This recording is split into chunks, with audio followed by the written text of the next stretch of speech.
Dongeng Putri dan Kerajaan selalu menjadi cerita favoritku.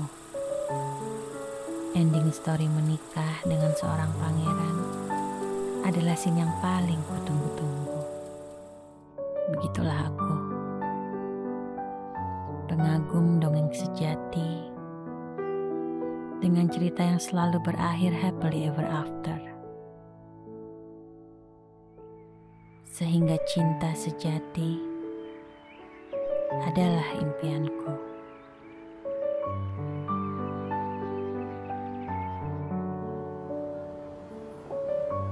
Namun, sekarang aku baru mengerti bahwa ada cerita yang jauh lebih indah dari semua dongeng-dongeng itu. Cerita yang mengandung hikmah dan pembelajaran hidup. Cerita yang terbungkus cinta dan takdir.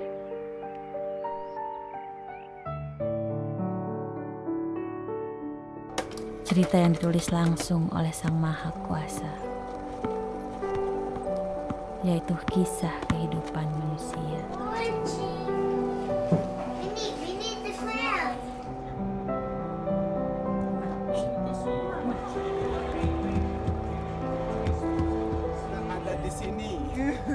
Namanya Sydney. Kamu naik apa? Mau naik taksi. Selamat buat Kavira, Ninja Dewi. Hi guys, welcome to my channel. Ninja Dewi, ini suara yang ponakan. Dia masuk juga.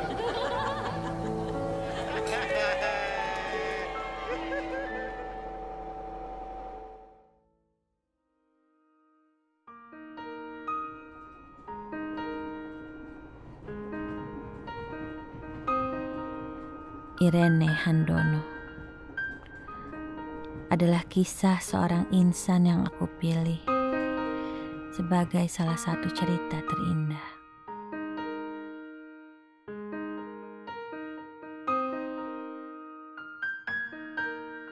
Aku tak henti berdecak kagum betapa Allah Subhanahu wa Ta'ala menulis skenario hidupnya dengan begitu sempurna. Maka tidak heran jika cerita ini mampu membuat aku jatuh cinta. Jatuh cinta akan ketulusan imannya. Jatuh cinta akan prinsip hidupnya. Jatuh cinta akan ketegaran jiwanya. Dan jatuh cinta akan keteguhannya kepada Sang Pencipta. Pada saat itu, Umi hanya ingin dekat dengan Tuhan. Umi melihat agama adalah satu-satunya cara untuk mendekatkan diri kepada Tuhan. Bismillahirrahmanirrahim.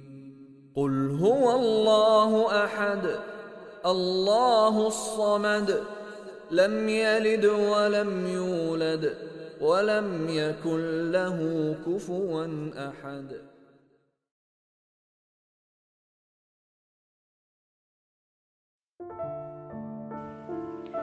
Ini benar sekali. Sungguh, Umi tidak percaya ayat yang seindah ini ada dalam kitab suci dari agama yang selama ini Umi benci. Lalu untuk menghindari kejaran mereka, akhirnya Umi masuk ke salah satu universitas di Jakarta dan Umi ambil jurusan sosial politik. Disitulah Umi bertemu bapaknya anak-anak. Saat itu Umi bingung. Umi ingin sekali memeluk Islam. Tapi mulainya harus dari mana?